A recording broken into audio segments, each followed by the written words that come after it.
Hi friends, welcome to Infopost Telugu. జీడిఎస్కు సంబంధించిన rule 3 transfers గురించి చాలామంది అయితే వీడియో చేయమని అడిగారు. వారి విజ్ఞప్తి మేరకు ఈరోజైతే మనము ట్రాన్స్ఫర్స్ గురించి వివరంగా చర్చిద్దామండి. అంతకంటే ముందుగా మీకు నేను చెప్పే టైంలో ఏ టైంలో అయినా నచ్చినట్లయితే ప్లీజ్ లైక్ చేయండి. మీకు ఎటువంటి డౌట్ ఉన్నా కామెంట్ చేయండి, ఖచ్చితంగా రిప్లై ఇస్తాను. దయచేసి ఛానల్ అయితే సబ్స్క్రైబ్ చేసుకోండి. ఎందుకంటే మన ఛానల్లో 100% జెన్యూన్ కంటెంట్ అందుతుందండి. మీకు ఎటువంటి ఫేక్ ఇన్ఫర్మేషన్ కానీ అట్రాక్షన్ ఇన్ఫర్మేషన్ కానీ మీకు రాదు. మనము మ్యాటర్లోకి వెళ్ళినట్లయితే దయచేసి ఒక గమనికండి. ఏంటంటే ఇప్పటి నుంచి మనము 5 మినిట్స్ అబోవ్ ఉండే వీడియో అయితే అప్లోడ్ చేయనండి.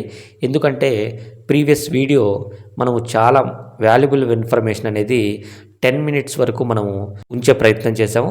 కానీ దాన్ని చాలామంది అయితే చూడలేకపోయారు. అంటే లెంత్ ఎక్కువైనందువల్ల చూడలేకపోయినారని నేను గ్రహించడం జరిగింది. అందుకే మీకు వాల్యుబుల్ ఇన్ఫర్మేషను మీరు మిస్ చేసుకోకుండా ఉండాలి అంటే నేను ఏదైనా వాల్యుబుల్ ఇన్ఫర్మేషను 2 పార్ట్స్గా డివైడ్ చేసి మీకు చెప్పడం జరుగుతుందండి. అదేవిధంగా ఈరోజు రూల్ 3 ట్రాన్స్ఫర్స్ గురించి కూడా మీకు 2 పార్ట్స్లో నేను వివరంగా తెలియజేసే ప్రయత్నం చేస్తానండి. ఇప్పుడు మనము ఈరోజు ఫస్ట్ పార్ట్ అయితే మనము కొన్ని టాపిక్స్ మీద చూద్దాము. ముందుగా ట్రాన్స్ఫర్ రూల్స్ ఎలా ఉంటాయని చూసుకున్నట్లయితే మనకు ట్రాన్స్ఫర్స్ అనేటివి 6 నెలలకు ఒకసారి, అంటే నోటిఫికేషన్ ముందుగా మనకు ట్రాన్స్ఫర్స్ అనేది రిలీజ్ చేస్తారండి. రూల్ 3 ట్రాన్స్ఫర్స్ అంటారు వీటిని. వీటికి సపరేట్ మనకు వెబ్సైట్ ఉంటుందండి, రూల్ 3 ట్రాన్స్ఫర్ పోర్టల్ అని. ఆ పోర్టల్లో మనం అప్లై చేయాల్సి ఉంటుంది. ఓకేనా? అంతేకాకుండా ఈ ట్రాన్స్ఫర్స్ అనేటివి బాయ్స్కి 2 టైమ్స్, అంటే 2 సార్లు అప్లై చేయడానికి మాత్రమే ఉంటుందండి. వారి లైఫ్ టైంలో 2 సార్లు మాత్రమే ట్రాన్స్ఫర్ చేసుకోవచ్చు. అదేవిధంగా గర్ల్స్కి వీరికి 3 సార్లు వీరి లైఫ్ టైంలో మన ట్రాన్స్ఫర్స్ అనేది పెట్టుకోవచ్చు. ఇది గమనించండి. ఓన్లీ బాయ్స్కి అయితే 2 టైమ్స్, గర్ల్స్కి అయితే 3 టైమ్స్. నెక్స్ట్ మనం చూసినట్లయితే రూల్స్ అనేవి అన్నీ కూడా 2024 ట్రాన్స్ఫర్ అప్పుడు చేంజ్ చేయడం జరిగింది.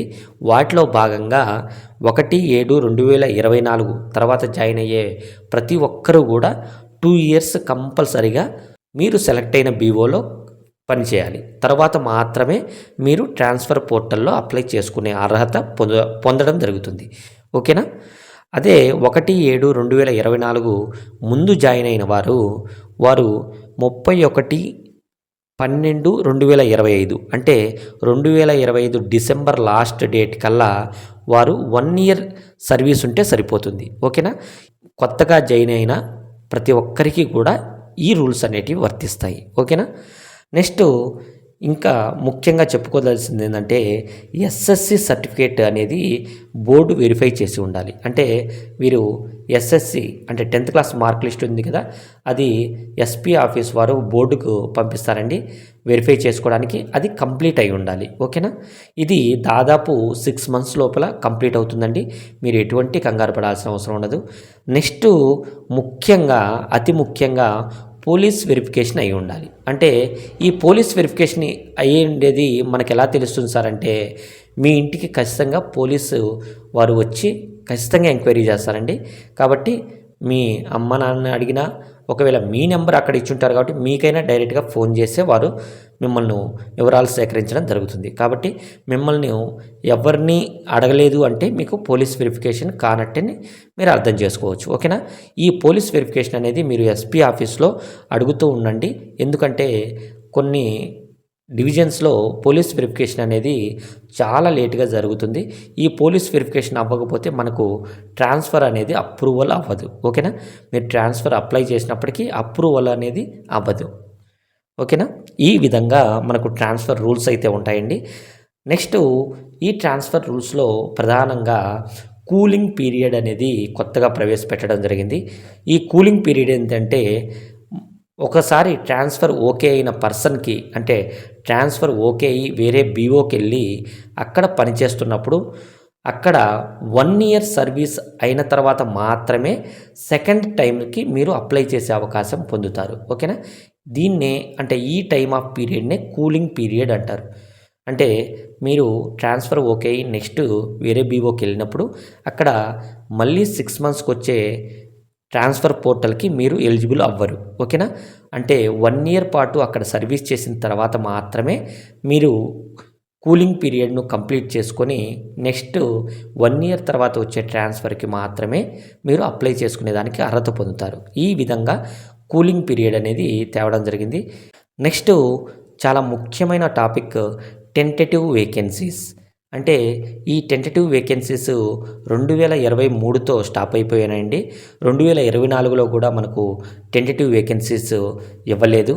ఈ 2025లో అయినా టెంటేటివ్ వేకెన్సీ ఇవ్వాలని చాలామంది అయితే యూనియన్ నాయకులు పైన అధికారులకి ఇలా అర్జీలు రాస్తూనే ఉన్నారు.